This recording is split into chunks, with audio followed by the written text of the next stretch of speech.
Isang mapagpalang araw po muli sa ating lahat mga katiits mula dyan sa Luzon, Visayas at Mindanao at sa buong mundo. Pwede rin, kumusta rin po yun, kumustahin din po natin ang ating kaibigan natin, muchas gracias sa Mexico. Dyan may mga katiits po natin sa Mexico country mga katiits. Okay mga katiits, bago ko umpisahan po ang pagdikod at mayroon tayong pinapadalang picture mula sa ating katiits somewhere in Visayas mga katiits at ating tulungan pangati sa pag-analisa para ito'y malaman niya kung ano po yung kahulugan ng itong mga marker sign na ka-engrave ngayon sa stone marker na kanyang pinapadala po sa ating mga katiits. Yung mga katiits po natin na gusto niya ring tumulong, please, pwede kayong mag-comments po sa aking comment section. Tulungan po natin itong ating katiits na nagpadala po ng picture upang humingi ng pag-analisa at pag-decode nito mga katiits. So, yun palang mga gusto magpadala po ng picture po para for decoding, para sa pag-analisa, ay pwede nyo pong isend sa aking messenger profile Alejandro Sanchez na may sunglasses po. Medyo naka-sunglasses po ako doon sa aking profile sa messenger. So, pwede po kayo doon mag-send ng mga gusto nyong ipadecode o gusto nyong ipa-analisa ng mga marker, stone sign, mga iba't ibang klaseng sign, symbols, and markers mga katiits. Okay po, atin ang umpisahan. Isang stone marker mga katiits na ito ay mayroon siyang marking signs na letter T or pwede ring Y ang kanyang pagka-engrave sa bato. So ito mga katiits, pwedeng nagre-represent din ng tunnel, okay? Pwede rin nagre-represent siya ng ilog mga katiits. Itong sign ito mga katiits, pwede itong malapit din sa ilog. Kasi yung kanyang pagka-T ay medyo may pagka-letter Y. Kasi ang letter Y, mga katiits, ay nangangahulugan, ay nagtutukoy po to ng ilog mga katiits. So, pwede itong marker ito na kung saan ito na-locate ay ito'y malapit sa ilog mga katiits. Okay, mga katiits, mayroon ako napansin dito mga katiits, pointing in between west area and north area mga katiits.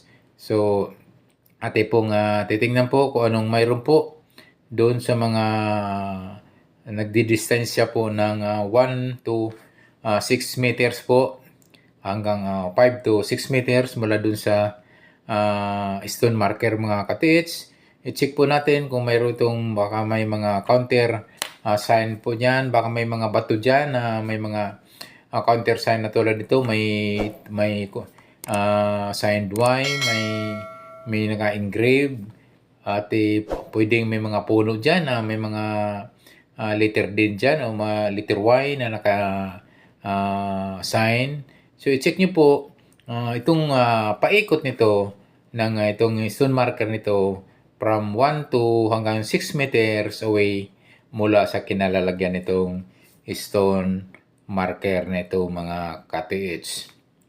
So, ito po ay isang legit mga katiits at ito'y nangangahulugan po mga katiits na pwedeng mayroong tunnel, may malapit na tunnel po ito or sa tabi ng ilog ang tunnel nito mga katiits. Okay mga katiits, mayroon ding isang portion na pwede nakaturo sa in between north and east mga katiits. So i-check nyo ganyan mga katiits, baka mayroon pong mga counter sign o mga counter markers po ito na mas malapit po sa bato nito. I-check nyo po bandang in between north and east mga katiits sa distansyang 1 to hanggang 6 meters away from the stone marker mga katiits. So, ayan na mga katiits, yung paligid niyan,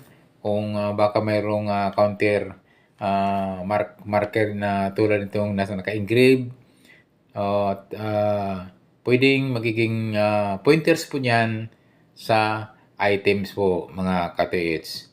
So, isa po sa napakagandang marker ito na pinadala po ng ating katiits mula sa Visayas mga katiits. Okay mga katiits, yung opposite naman side mga katiits, yun din yung ating i-check. Tingnan nyo rin yung in between south and west mga katiits. So, sa may distansya rin mga katiits from 1 to hanggang 6 meters away mula sa kinalalagyan po ng stone marker na ito mga katiits. So, i-check nyo mga katiits. At kung mayroon yung detector, pwede nyo i-detect yung area from 1 to 6 meters around this stone marker mga katiits. Or mayroon kayong scanner locator, better kasi nga ang scanner locator mga katiits ay meron siyang kapasidad na mag-detect ng 8 to 10 meters mga katiits. Not unlike ang metal detector mga katiits, ay meron lang 1 to 3 hanggang 3 meters deep ang lalim na pwede talaga niyang hindi talaga yan nag-detect ng ganung kalalim mga katiits. So mga siguro 3 meters lang mga katiits ang pinaka talaga ng metal detector. Okay mga katiits, meron pa isang nasilip, napapansin, itong pointing in between north and east mga katiits. Meron siyang naka-pointing arrow dito mga katiits na tingnan nyo po yung dulo, baka mayroong counter sign, baka may counter markers dyan na pwedeng bato or pwedeng punong kahoy, old century tree. I-check nyo rin mga katiits. At itong mga katiits, yung isang dot mga katiits, ayan ay nag-represent dyan mga katiits ng item po mga katiits. So, yan mga katiits, ang isa po sa aking napapansin sa stone marker nito na pinadala po nating mga katiits mula dyan sa Visayas mga katiits.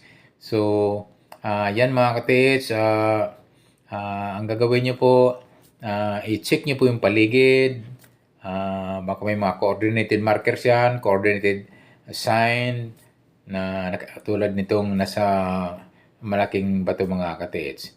Okay, pointing west mga katiits at medyo patulis din yung kanyang mayroon din siyang tinuturo sa bandang left side, west area portion.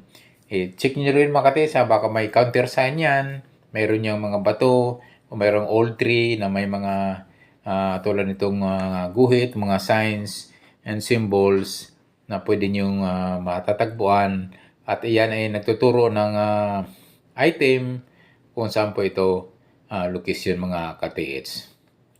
So yun nyo po mga katiits ay isang legit na markers po ito mga katiits. So yan po ay isang magandang markers at talagang yung mga naka-engrave na mga symbols, mga sign ay is man-made mga katiits. Talaga pong sinasadya yan pag ukit po sa bato nito mga katiits. So yan mga katiits ay nawa ay inyong nasundan yung aking pagdedecode mga katiits at mayroon pa tayong mga katiits po natin na pwedeng tumulong, mag-decode din, pag-analisa po. Pwede kayong mag-comment sa aking comment section po upang matulungan po natin yung ating katiits mula dyan sa Visayas na nagpadala po ng kanyang picture for analyzing and decoding mga katiits. So, yan mismong bato mga katiits ay i-check nyo. Baka mayroon yan detection ang kanyang kinalalagyan under the rock mga katiits. Okay, thank you so much mga katiits. Sa mga bago pa lang sa aking YouTube channel, don't forget to subscribe. And also, please hit the notification bell button para updated po kayo sa aking mga video pang ipapalabas. Maraming salamat po sa pagsuporta sa aking YouTube channel, mga ka-TH. So, yung mga hinaulit ko po, yung mga gusto magpa-read, magpapadikod, magpa-analyze, please send my messenger Alejandro Sanchez na yung profile ko na mayroong sunglasses, naka-sunglasses. Thank you so much for watching. God bless us always, mga ka-TH.